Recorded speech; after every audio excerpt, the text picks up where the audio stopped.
Mukhang case closed na agad pagdating ng dating Pangulong Duterte sa Hague, Netherlands. Dahil ibinahagi ni Ms. Sargento Sasot na ayon sa batas ng ICC, ang Pilipinas mismo ay lumabag dito. Ibinahagi ni Ms. Sargento Sasot ang Article 59.3 na tila mate-technical sila dahil hindi nasunod o ang ICC Rome Statute was not complied. Ito ang Article 59.3. The person arrested shall have the right to apply to the competent authority in the custodial state for interim release pending surrender.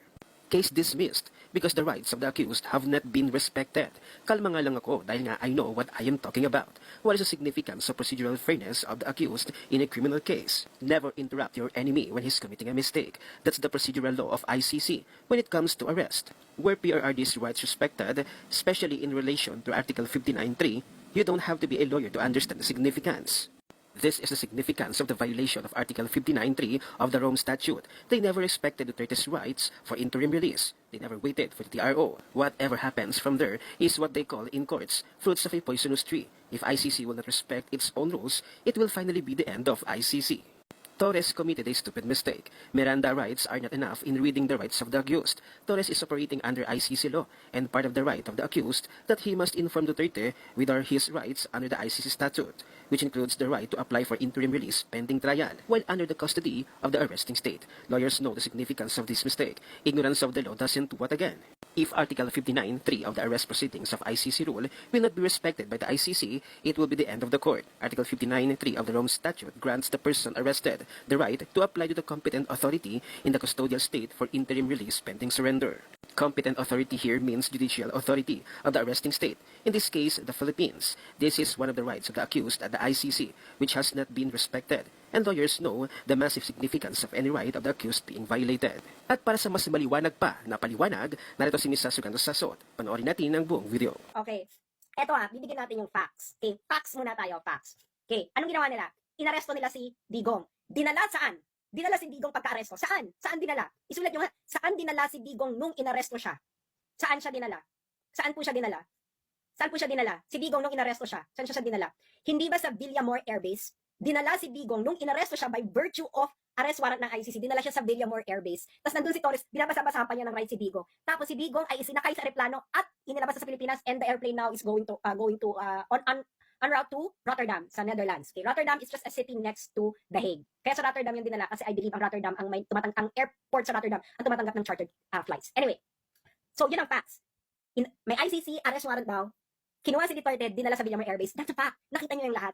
Ano ang arrest proceedings ng ICC? Makinig kayo really, itong international law. Okay, ano? Ito, papabasa ko sa inyo. Article 59. Ito ang arrest proceedings ng custodial state. Ito ang batas. In really, itong international law. Makinig katanda. Article 59 ng ICC. Meron pong procedure of arresting an accused. Okay, meron. Batas ito na.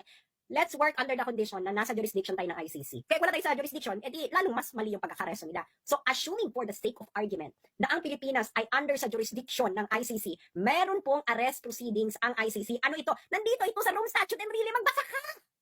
Magbasa kayo, PNP, magbasa kayo! Bongbong, wag puro singhot. Article 59 ng Rome Statute. Anong sinabi ng Article 59.1? Ito ang procedure, procedure.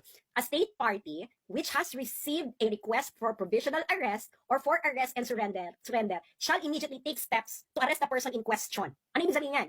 Pag naka-receive ka, arrestin mo kagad.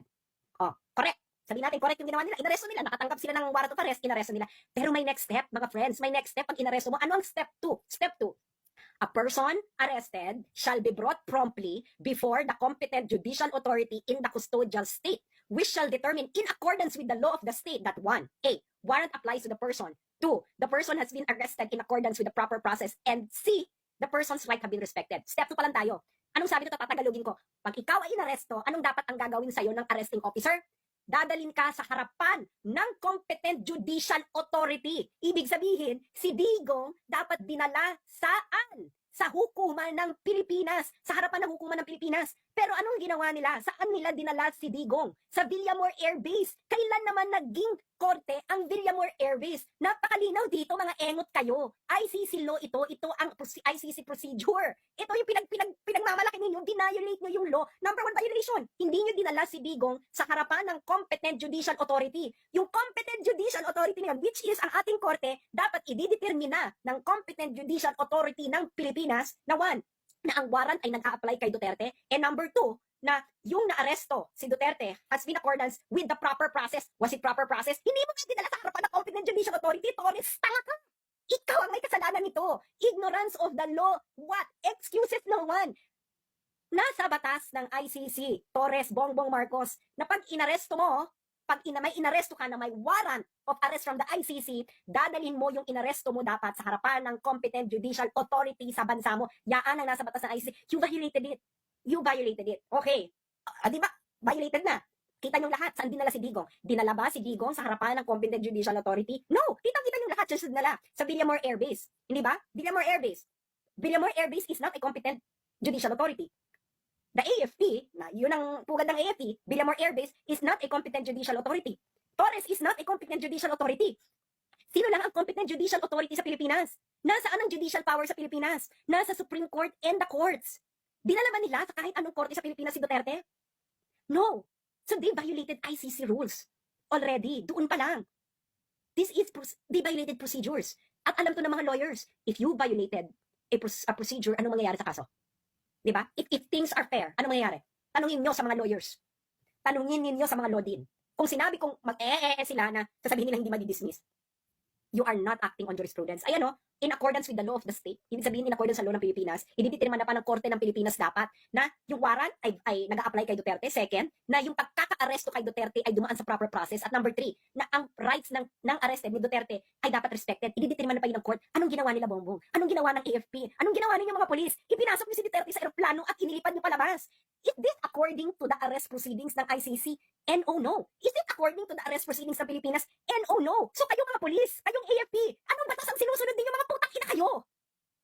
Sabihin niyo sa mga Pilipino, anong batas ang sinusunod ninyong mga putang ina kayong mga sundalo at mga pulis sa ginawa niyo kay Duterte? Batas ng Pilipinas? Definitely no. Batas ng ICC? Definitely no. Dahil ayon mismo sa ICC, dapat ang inaresto ninyo ay dinala mismo sa harapan ng competent judicial authority ng Pilipinas. At yung competent judicial authority na yon, dapat ay aalamin pa na ang warrant ay nag-a-apply kay Duterte, ang arrest proceedings ay proper, at ikatlo, ang rights ni Duterte ay respected. Hindi nyo ginawa yan. So definitely, kayong mga sundalo, kayong mga pulis, anong batas ang sinusunod nyo? Explain it to the Filipino people.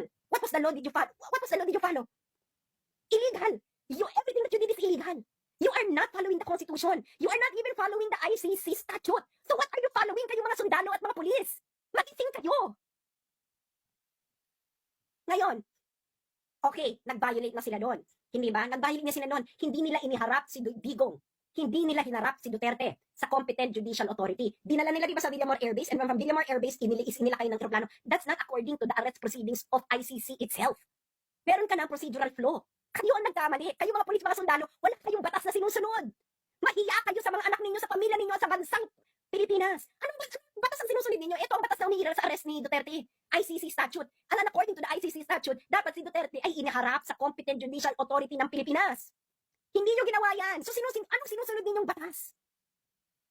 Wala. Paano kapag nakauwi pa ang dating Pangulong Duterte sa Pilipinas? Siguradong yari ang mga polis at lalong-lalo na itong si General Diwata Torre. Ihanda mo na ang iyong sarili BBM sa pagbabalik ng dating Pangulong Duterte. Ano ang inyong opinion? Huwag nang kalimutang i-share ang video na ito, mag-iwan ng comment at like.